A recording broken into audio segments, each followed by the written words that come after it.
Sebagai salah satu provinsi terbesar di Indonesia, Kalimantan menawarkan banyak hal toppers. Tidak hanya terkait alamnya yang eksotis itu, tapi ternyata peluang untuk mengembangkan karir juga loh. Yes toppers, Kalimantan selama ini ternyata dianggap sebagai wilayah dengan potensi yang bagus untuk mencari pekerjaan. Sehingga gak heran ya kalau daerah ini makin banyak dikunjungi warga di luar wilayah Kalimantan yang kemudian akhirnya menetap. Katanya hidup di Kalimantan itu gak sesulit seperti yang diduga loh. Intinya, asalkan kita dapat menjaga perilaku, maka segalanya akan berjalan sebagaimana mestinya. Namun sebaliknya, jika kita berkelakuan buruk, maka akan ada konsekuensinya toppers. Perlu diingat ya toppers, Kalimantan masih mempercayai segala hal yang berbau klinik dan juga magis, serta masih cukup kuat pengaruhnya di sana. Di Kalimantan sana juga ada semacam aturan khusus toppers yang tidak boleh dilanggar siapapun, apalagi kaum pendatang. Konon ketika seseorang tidak mengindahkan aturan ini, maka sesuatu yang buruk akan terjadi. Wah, ngeri juga ya toppers. Aturan apa aja sih yang dimaksud? Berikut ini kami telah merangkum 5 aturan yang jangan sampai kamu remehkan jika berada di Kalimantan.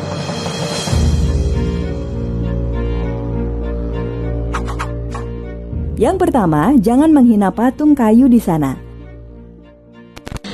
Saat berada di Kalimantan ya toppers, coba kamu perhatikan ya, banyak sekali rumah adat di mana pada bagian depannya terdapat patung-patung kayu.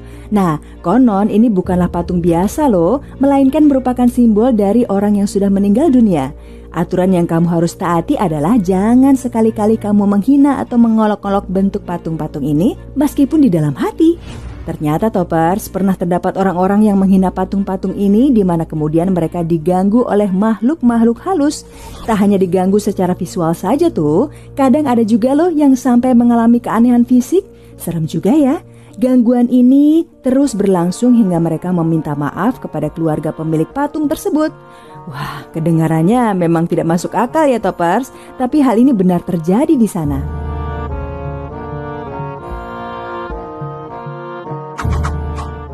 Yang kedua, jangan memandang rendah warga Dayak. Sebagai pendatang toppers, wajib bagi kita untuk menghormati penduduk asli setempat ya. Kalimantan ini merupakan tanahnya warga Dayak, maka sudah semestinya kita menghormati mereka. Jangan sampai sekalipun mencari gara-gara atau menghina mereka ya toppers, karena dikhawatirkan efeknya sangat fatal. Warga suku Dayak pada umumnya masih meyakini dan menyimpan kekuatan magis yang kuat. Ketika mereka diganggu, mereka tak akan segan mengerahkan kesaktian untuk membalas sakit hati toppers. Yang juga perlu kamu tahu, Dayak merupakan salah satu suku di dunia dengan kekuatan sihir terkuat loh.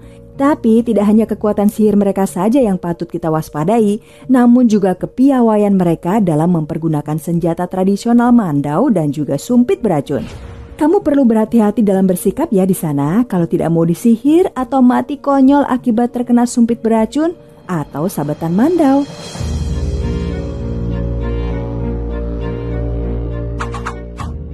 Yang ketiga, jangan pernah mempermainkan gadis Dayak. Wah, siapa sih yang bisa menampik cantiknya gadis-gadis Dayak? Paras ayunan alami mereka nyaris pasti mampu membuat pria bertekuk lutut ya toppers, termasuk para pria pendatang. Well, satu hal yang perlu kamu perhatikan terkait dengan gadis-gadis Dayak adalah terkait larangan untuk mengganggu atau terlebih mempermainkan mereka. Terdapat mitos yang beredar, barang siapapun yang mengganggu, lebih-lebih mempermainkan mereka, maka dapat dipastikan alat vitalnya akan hilang loh toppers. Seram kan? Lagi-lagi terdengar mustahil ya, namun sudah banyak cerita beredar terkait hal ini. Kalau teringat bahwa suku Dayak masih memegang teguh ilmu magisnya yang ampuh, maka hal tersebut bisa saja terjadi ya. Makanya toppers, jangan pernah macem-macem dengan gadis Dayak atau masa depan kamu bakal hilang.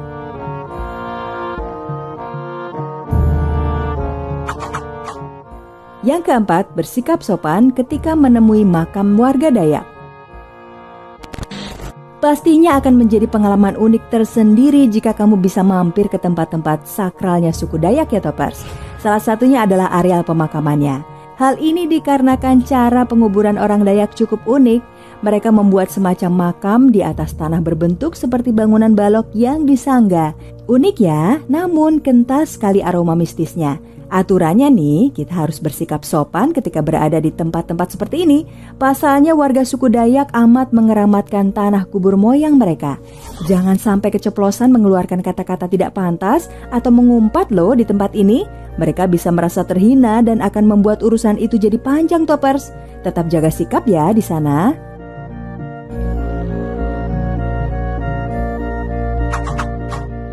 Yang kelima, jangan bermain-main dengan mandau.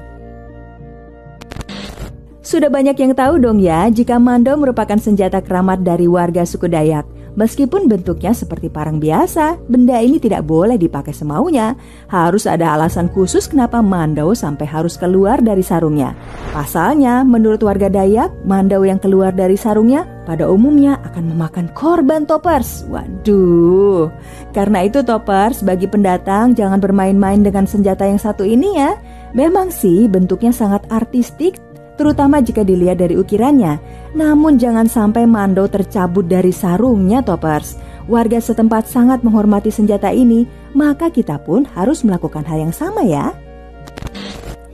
Nah, 5 hal tadi adalah sebagian kecil dari aturan yang perlu kita ketahui sebelum menjejakkan kaki di Kalimantan.